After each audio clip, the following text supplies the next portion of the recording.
கமருதீன் அவர்கள் பார்வுக்கு ரொம்பவே சூப்பரான ஒரு ஸ்பெஷல் கிஃப்ட் குடுக்க போறாரு அப்படிங்கிற மாரியான செய்திகள் தான் இப்ப சோசியல் மீடியால உலா வந்துட்டு இருக்கு.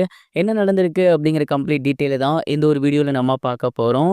பிக் பாஸ் சீசன் 9ன்னு சொன்னாலே நம்ம எல்லாருக்கும் சடனா நினைவுக்கு வருது. டைட்டில் வின்னர் கூட கிடையாது. பாரு மற்றும் கமருதீன். ஏன்னா இந்த சீசன் ஃபுல்லாவே அந்த அளவுக்கு ஒரு ப்ராமினன்ட் பெர்ஃபார்மன்ஸ இவங்க 2 பேரும் குடுத்துருக்காங்க.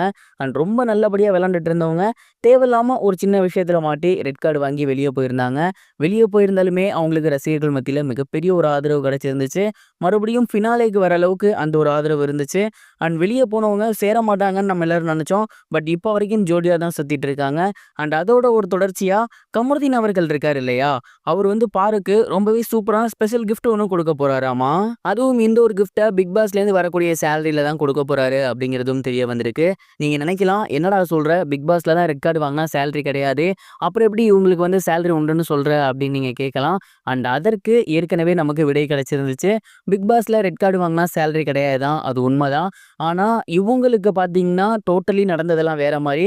கிட்டத்தட்ட 96 டேஸ் இருந்திருந்தாங்க. அது மட்டும் இல்லாம ஃபினாலேக்கு மறுபடியும் வாண்டடா டீமே கூப்பிட்டுருந்தாங்க. அப்ப பாரு மற்றும் கமருதீன் 2 பேருமே டிமாண்ட் வச்சு தான் போயிருந்தாங்க. அந்த டிமாண்ட் தான் சம்பளம். ஸோ கூடிய சீக்கிரமே இவங்களோட கைக்கு சம்பளம் வரப்போகுது.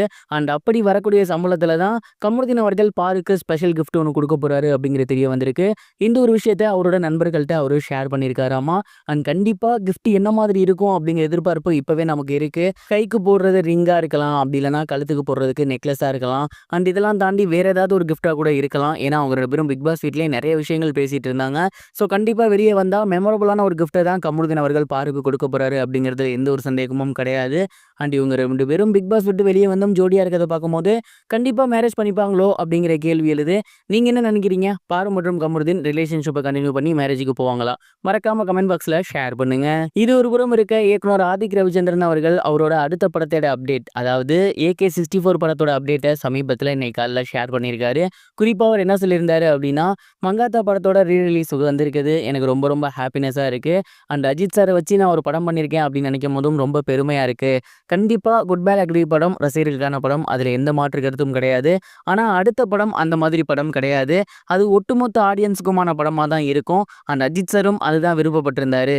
அந்த படத்தோட ஷூட்டிங் அடுத்த மாசம் ஸ்டார்ட் ஆக போகுது. அடுத்தடுத்து வரிசையா யார் ஹீரோயின், யாரெல்லாம் இருக்க போறாங்க, என்ன மாதிரி இருக்க போகுது அப்படிங்கிற அப்டேட்ஸை நாங்க தொடர்ந்து வெளியிடுவோம். கண்டிப்பா அஜித் சாரோட ரசிகர்களுக்கு இது முழுக்க முழுக்க ஒரு ட்ரீட்டா தான் இருக்கும் அப்படிங்கிற மாதிரி சொல்லியிருக்காரு. மங்காத்தா படம் இன்னைக்கு தமிழ்நாடு முழுக்க ரீரிலீஸ் ஆயிருக்கு. கிட்டத்தட்ட கில்லி படத்தோட ஒட்டுமொத்த ரீரிலீஸ் வசூலையும் முதல் நாள்லயே அள்ளியிருக்கு. அண்ட் தல அவர்கள் அஜித்குமார் சார் ப்ராப்பரான ஒரு படம் கொடுத்தாருன்னா சூப்பரா இருக்கும் அப்படிங்கிறது தான் நம்மளோட கருத்தா மாறி இருக்கு.